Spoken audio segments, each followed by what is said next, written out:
Hello viewers, நம்ம இன்றைக்கி carrot பொரியல் எப்படி சுலபமாக செய்கிறது அப்படிங்கிறது பார்க்க போகிறோம். கேரட் பொரியல் குழந்தைங்களுக்கும் சரி பெரியவங்க எல்லாருக்குமே ரொம்ப நல்லது.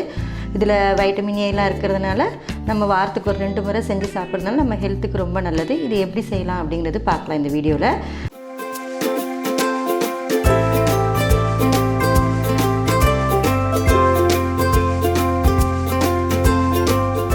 கேரட் ஒரு 2 கேரட் அளவு நல்லா இந்த கிரேட்டரில் நல்லா துருவி வச்சுருக்கேன். வெங்காயம் சின்ன வெங்காயம் வேணாலும் எடுத்துக்கலாம், பெரிய வெங்காயம் வேணாலும் எடுத்துக்கலாம். பெரிய வெங்காயம் என்ன எடுத்துருக்கனால ஒரு பாதி வெங்காயம் அளவு கட் பண்ணி வச்சுருக்கேன். ஒரு காஞ்ச மிளகா, இதை கிள்ள வேண்டாம், அப்படியே முழுசாகவே போட்டுக்கலாம். பச்சை மிளகா 1, கொத்தமல்லி கொஞ்சம், கருவேப்பிலை கொஞ்சம் எடுத்திருக்கேன். தேங்காய் துருவல் ஒரு 2 ஸ்பூன் அளவு எடுத்திருக்கேன். நம்ம எவ்வளோ தேவையோ அவ்வளோ போட்டுக்கலாம். பாசிப்பருப்பு ஒரு ஸ்பூன் அளவு சுடுதண்ணியில் ஊற வச்சுருக்கேன். இதுவே ஒரு 75% வெந்த மாதிரி இருக்கும். இந்த மாதிரி எடுத்துக்கிட்டால் கொஞ்சம் ஈஸியாக இருக்கும். இப்போ இந்த கேரட் பொரியலுக்கு தேவையான இன்க்ரீடியன்ஸ்லாம் பார்த்துட்டோம். இது எப்படி செய்யலாம் அப்படிங்கிறது இப்போ நம்ம வீடியோக்குள்ளே போகலாம். அடுப்பில் வாணலி வச்சுக்கிட்டோம். வாணலி சூடான வாட்டி கொஞ்சம் ஒரு 2 ஸ்பூன் அளவு எண்ணெய் சேர்த்திக்கலாம். ஒரு 1/4 ஸ்பூன் கடுகு போட்டுக்கலாம். கடுகு கொஞ்சம் பொரியட்டும்.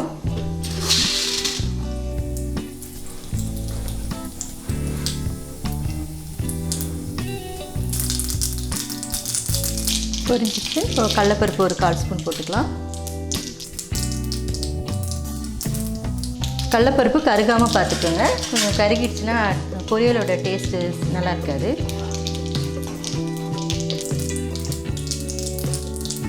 கருவேப்பிலை போட்டுக்கலாம்.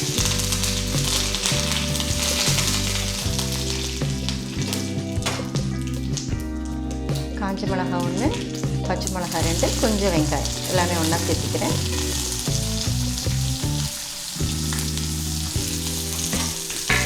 கொஞ்சம் நல்லா வதக்கிக்கலாம்.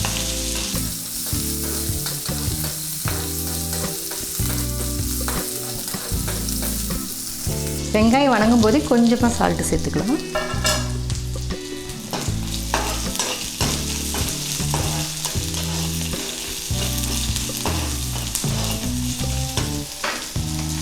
வெங்காயம் இந்த அளவு வணங்கினா போதும். அப்புறம் வெந்துடும் நம்ம கேரட் போடும்போது. இப்போ நான் கேரட் ஆட் பண்ணிக்கிறேன்.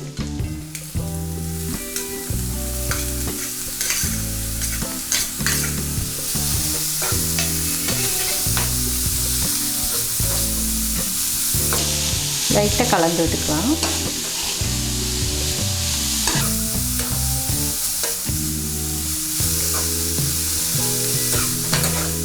கலந்துட்டு கொஞ்சம் இது மாதிரி பரப்பலாக விட்டுருங்க. இப்போ நம்ம பருப்பு சுடுதண்ணியில் ஊற வச்சுருக்கோம் இல்லைங்களா, அதை நம்ம சேர்த்துக்கலாம்.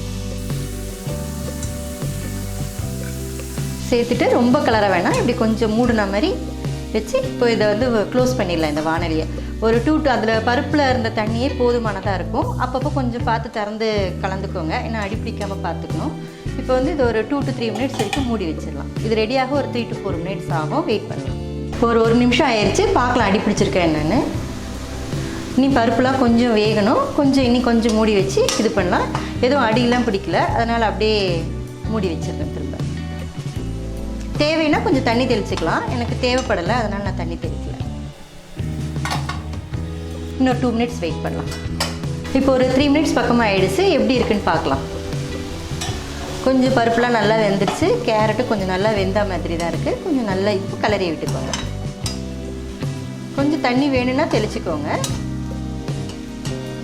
கொஞ்சம் நல்லா கிளறி விட்டுட்டு இன்னும் ஒரு 2 நிமிஷம் வரைக்கும் மூடி வச்சுக்கலாம். எனக்கு கொஞ்சம் ட்ரையாக இருக்கிறதுனால நான் லைட்டாக தண்ணி தெளிச்சுக்கிறேன்.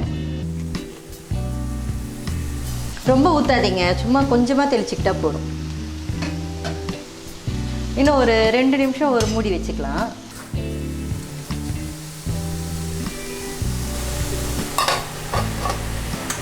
இப்போ ஃபஸ்ட்டு கொஞ்சம் தான் உப்பு போட்டோம்.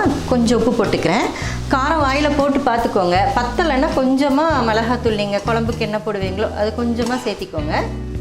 எனக்கு கொஞ்சம் காரம் பத்தலை, அதனால் நான் கொஞ்சம் மிளகாத்தூள் ஆட் பண்ணிக்கிறேன். கேரட் கொஞ்சம் ஸ்வீட்டாக இருக்கிறதுனால கொஞ்சம் உப்பு காரம்லாம் கொஞ்சம் தூக்கலாக இருந்தால் தான் நல்லாயிருக்கும் இந்த பொரியலுக்கு. இப்போ இதெல்லாம் ஆல்மோஸ்ட் ரெடி ஆகிடுச்சு. இதில் தேங்காய் துருவல் போட்டு நம்ம இறக்க வேண்டியது தான். நல்லா கலந்துக்கோங்க. உப்பு காரம் எல்லாம் நல்லா கலரணும். அது நல்லா கலந்து விட்டுக்கோங்க. இப்போ கொத்தமல்லி கருவேப்பிலை, கொத்தமல்லி கொஞ்சம் நம்ம தூவிக்கலாம். தேங்காய் துருவல் ஒரு 1 ஸ்பூன் அளவு போட்டுக்கலாம். தேங்காய் துருவல் போட்டால் ரொம்ப நேரம் கிளற வேண்டாம். உங்களுக்கு லெமன் ஜூஸ் விருப்பப்பட்டீங்கன்னா அது கூட யூஸ் பண்ணிக்கலாம். இப்போ பார்த்தீங்கன்னா எவ்வளோ சுலபமாக கேரட் பொரியல் வந்து ரெடி ஆகிடுச்சு. இது வந்து சாப்பாட்டில் கூட அப்படியே நீங்கள் கலந்து கூட டிஃபன் பாக்ஸில் கொடுத்து விடலாம். இது புளிக்குழம்பு அந்த மாதிரியான ஒரு குழம்புக்கெலாம் ரொம்ப டேஸ்ட்டாக இருக்கும் சைடு. இப்போ வந்து ரொம்ப சுவையாக கேரட் பொரியல் ரெடி ஆகிடுச்சு. இப்போ பார்த்தீங்கன்னா சுவையான கேரட் பொரியல் வந்து ரொம்ப சீக்கிரமாக ஒரு 5-10 நிமிஷம் கூட ஆகலை, அதுக்குள்ளே தயாராகிடுச்சு. இது ரொம்ப நல்லது. வாரத்துக்கு ஒரு முறையோ 2 முறையோ செஞ்சு சாப்பிட்லாம்.